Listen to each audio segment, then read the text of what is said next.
Students, will continue with the topic fruit and seed. In our previous lecture we have studied about fruit, and today we will be studying about the seed. Now we have seen that the seeds, they are present inside the fruit. So what is the definition of seed? Seed is defined as a fertilized ovule containing embryo enclosed in protective coats. Now what are these protective coats? These are called as seed coats, and these seed coats, these are the protective coverings of the seed. Let's see the different parts of the seed. The different parts of the seed are hilum, micropyle, raphe, seed coat and embryo. This hilum, it is a point of attachment of seed with the fruit. Micropyle, this is a small opening or pore through which the seed absorbs water and radicle comes out during the process of seed germination. Raphe, this is a ridge which is present in continuation with the hilum on the testa. Seed coat, these are the protective coverings of the seed. The outer seed coat, it is called as testa, and the inner seed coat, it is called as tegmen. Enclosed inside the seed coat or enclosed within the seed coat is embryo. This embryo, it consists of three parts, that is radicle, plumule and cotyledon. From the radicle comes out root during seed germination. From plumule arises shoot or stem during the process of seed germination, and the number of cotyledon represents whether it is dicotyledonous or monocotyledonous. When there is only one cotyledon, then it is called as monocotyledonous, and when there are two cotyledons, then it is called as dicotyledonous. Now these are the two terms, that is epicotyle and hypocotyle. Epicotyle, it is present between plumule and cotyledon, whereas hypocotyle, it is present between radicle and cotyledon. Or in other words, epicotyle, it is the embryonal axis that is present above the cotyledon, and hypocotyle, in this, the part of the embryonal axis that is present below the cotyledon, because epi, it means above, and cotyle, it means cotyledon. Hypo, it means below, and cotyle, it means cotyledon. Now let's see all these parts in the diagram also. So this is the diagram of the seed. Now as we have said, there are two types of seed, that is dicotyledonous and monocotyledonous. In short, it is called as dicot and monocot. Now these two are the example of dicotyledonous seed, and this is an example of monocotyledonous seed. This is the seed of gram, and this is the seed of bean. Now as we have said, this is the ridge which is in continuation with the hilum, and it is called as raphe.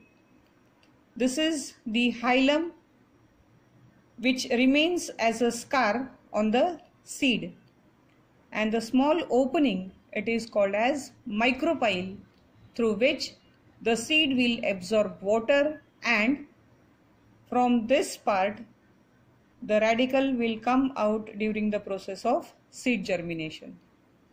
In this seed, this is hilum and this is the micropyle. Now when we split open the seed, we can see the number of cotyledons. Now this is one cotyledon and this is other cotyledon in the gram seed. Same with the bean seed, this is one cotyledon and this is other cotyledon. So since two cotyledons are present, it belongs to dicotyledonous, or it is called as dicotyledonous seed or dicot seed. Now this is plumule, that means this is epicotyle, this is cotyledon, this is hypocotyle, and this is the radicle. As we have said, the seed coat, it has two parts.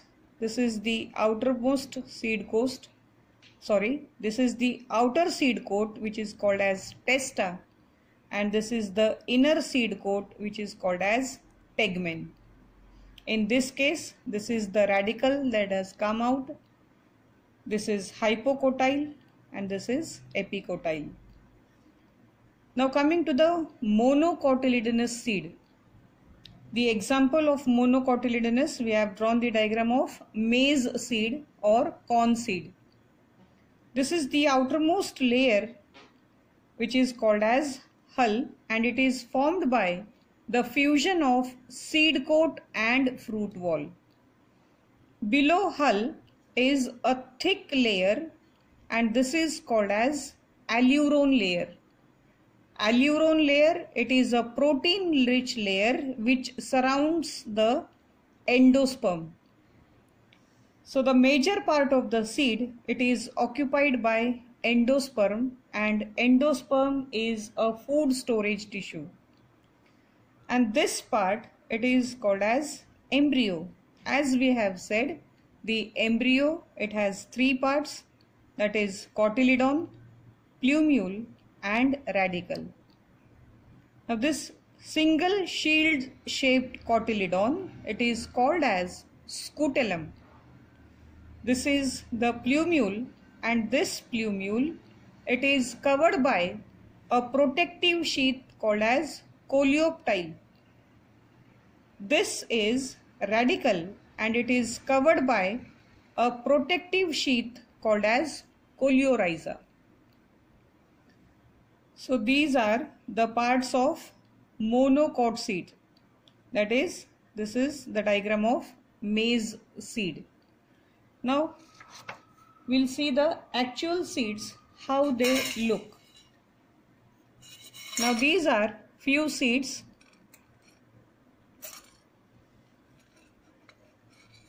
See, this is dicotyledonous seed and these are monocotyledonous seed. These are monocot seeds and these are dicot seeds. This is the scar, that is hilum. Connected to it is micropyle. So this is this and this is gram seed. These are bean seeds. This is the dry fruit, that is charoli. I'll show you a close look for this.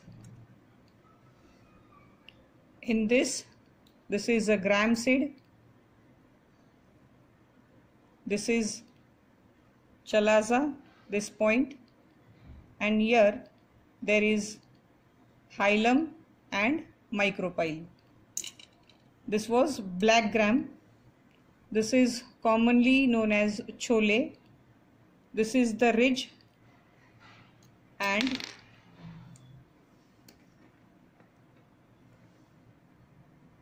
this is the chalaza, and here it is hilum and micropyle.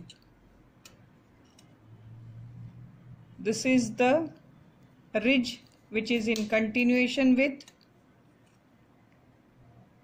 the hilum, and below the hilum there is the micropyle. So these are monocot seeds and these are dicot seeds. Now on the basis of presence or absence of endosperm, there are two types of seed, that is endospermic seed and non-endospermic seed. Endospermic seed, it is also called as albuminous seed, and non-endospermic seed is also called as X-albuminous seed. In this type of seed, endosperm is present, therefore they are called as endospermic. In this type of seed, endosperm is absent and hence they are called as non-endospermic seed. Why endosperm is present? Because endosperm is not completely utilized by the developing embryo and hence it is present.